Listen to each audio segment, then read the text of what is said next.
Kemudian oleh ulama-ulama yang lainnya diberikan bantahan. Ini kan ada fatwa begini. Ini kan ada hadis begini. Tabarruk itu sunnah. Ini begini, ini begini.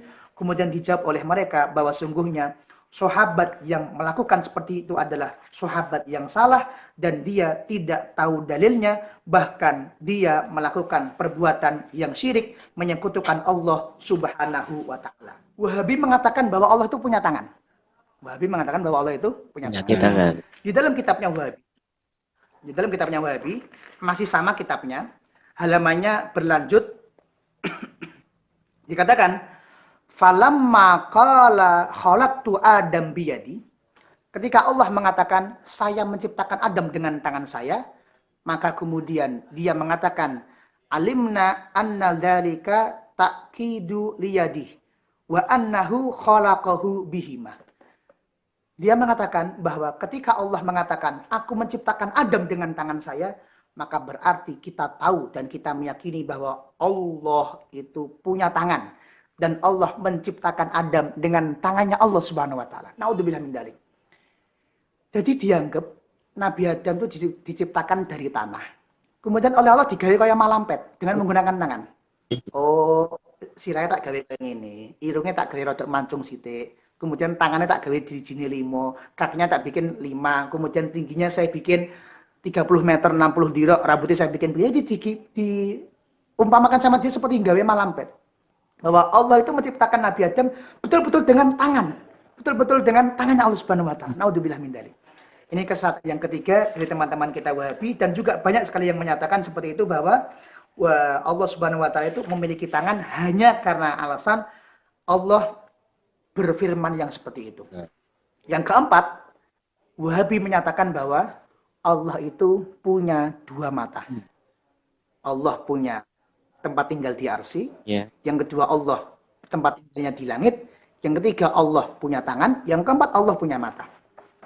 Di dalam kitabnya dia, Aqidah Ahlus Sunnah wal Jamaah, yang dikarang oleh Syekh Muhammad Al-Utsaimin, tapi ini bukan Ahlus Sunnah. Kitabnya diberikan nama Aqidah Ahlus Sunnah, yang dikarang oleh Muhammad Shalih Al-Utsaimin, dikatakan wa nu'minu, kita yakin, kita percaya, kita memiliki akidah bi annallaha ta'ala ainaini isnataini haqiqataini, bahwa Allah memiliki 2 mata, yang 2 mata itu betul-betul hakikat ada matanya. Naudzubillah min dzalik. Maka ketika Allah punya mata, terus nek dia sakit mata, periksane ning sapa nek ngono. Naudzubillah min dzalik. Ini merupakan akidah yang sesat. Ini merupakan akidah yang menjasmanikan Allah Subhanahu wa taala. Maka dijawab oleh Ahlus Sunnah wal Jamaah bahwa Allah itu hidup tapi tidak butuh kepada tempat tinggal. Beda dengan makhluk yang ketika hidup butuh tempat tinggal. Kalau makhluk melihat butuh mata, tapi kalau Allah Maha melihat dan dia tidak butuh mata. Kalau makhluk mendengar butuh telinga, tapi kalau Allah mendengar tidak butuh kepada telinga, dan lain-lain sebagainya. Itu merupakan fatwa-fatwa dari teman-teman kita Wahabi, yang diantaranya saya ambil dari kitab-kitab dia, yang ini saya anggap sebagai akidah-akidah yang sangat membahayakan, karena bisa betul-betul membahayakan. Yang lainnya tentang amaliyah sebagaimana yang sering saya sampaikan, diantaranya fatwa Ibnu Bas, fatwa Ibnu Bas, at-tabarruk bil kubur haram. Tabarruk dengan kubur itu merupakan haram dan syirik. Bahkan kata dia, kata Syekh bin Bas dan juga kata ulama-ulama yang lainnya, beliau dibantah ketika itu. Loh Ustadz, saya membaca hadis bahwa ketika Nabi Muhammad itu dikuburkan, sahabat-sahabat ketika itu yang berziarah ke makam Nabi, maka dia memegang makam Nabi, kemudian memeluk makam Nabi, dan kemudian debu-debunya itu diusapkan kepada wajah mereka, diusapkan kepada dada mereka, dan diusapkan kepada tubuh mereka. Bagaimana engkau memandang hal ini? Kata engkau tabaruk itu syirik. Katamu tabaruk itu enggak boleh. Tapi ini ada hadis sahabat, diceritakan bahwa sahabat itu ketika berziarah ke makam Nabi Muhammad, beliau memeluk makam Nabi Muhammad, kemudian mengusap-ngusap makam Nabi Muhammad, dan debu yang menempel di tangannya dibasuhkan, diusapkan kepada wajahnya, diusapkan kepada tangannya, dan kepada seluruh tubuhnya. Itu kan juga tabaruk. Maka kata Ustadz Wahabi, Dia kemudian mengatakan, sa'altuhu anir rajuli yamassu mimbari Nabi sallallahu alaihi wasallam yatabarruku bimasi wa yaqbalu wa yafulu bil qabr mislu dalika aw nahwi dalika yuridu bidzalika taqarrub ila Allah azza wa jalla faqala la ba'sa bidzalika. Kemudian oleh ulama-ulama yang lainnya diberikan bantahan. Ini kan ada fatwa begini. Ini kan ada hadis begini. Tabarruk itu sunnah. Ini begini, ini begini. Kemudian dijawab oleh mereka bahwa sungguhnya sahabat yang melakukan seperti itu adalah sahabat yang salah dan dia tidak tahu dalilnya, bahkan dia melakukan perbuatan yang syirik, menyekutukan Allah Subhanahu wa taala. Jadi kata mereka, sahabat yang melakukan seperti itu merupakan sahabat yang salah, sahabat yang syirik dan tidak mengerti tentang syariat Islam. Naudzubillah min dzalik. Maka pertanyaannya adalah, lebih pintar mana? Lebih tahu siapa tentang syariat? Sahabat atau kita? Siapa yang jadi muridnya Rasulullah? Kita atau sahabat? Kok berani-beraninya ketika sahabat melakukan tabarruk dengan makam Nabi Muhammad SAW, dikatakan bahwa tabarruk itu syirik, bahwa tabarruk itu merupakan perbuatan yang salah, bahwa tabarruk itu merupakan perbuatan yang dilarang di dalam Islam, bahkan berani menyalah-nyalahkan dan berani memusyrikkan sahabat radhiyallahu ta'ala anhum. Yang terakhir, ini yang baru saya tahu akhir-akhir ini adalah, jika kita Islam dan Ahlus Sunnah menganggap ketika ada pertanyaan, siapa Nabi yang pertama? Siapa Rasul yang pertama? Maka kita jawab dengan tegas, Nabi dan Rasul yang pertama adalah Nabi Adam alaihissalam.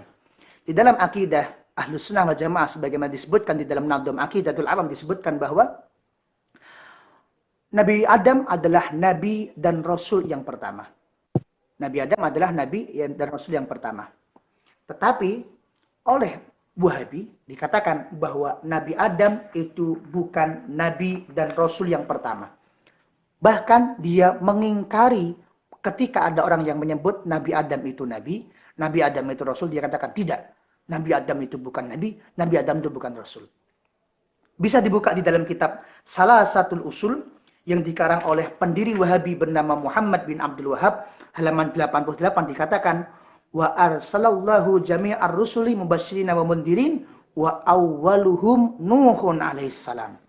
Allah mengutus para rasul sebagai pemberi kabar gembira dan sebagai pemberi kabar penakut, wa awwaluhum Nuh, dan yang pertama-tama menjadi rasul, nabi yang pertama, rasul yang pertama, Nuhun, adalah Nabi Nuh alaihissalam.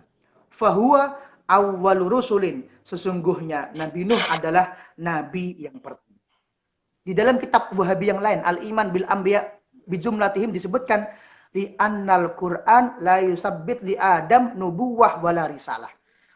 Quran tidak menetapkan Nabi Adam sebagai nabi dan Nabi Adam sebagai rasul. Naudzubillah min dzalik. Naudzubillah min dzalik. Wasahihu anna awal rasuli Nuh, maka dari situ yang benar adalah yang pertama menjadi nabi itu adalah Nabi Nuh, bukan Nabi Adam alaihissalam. Naudzubillah summa naudzubillah min dzalik.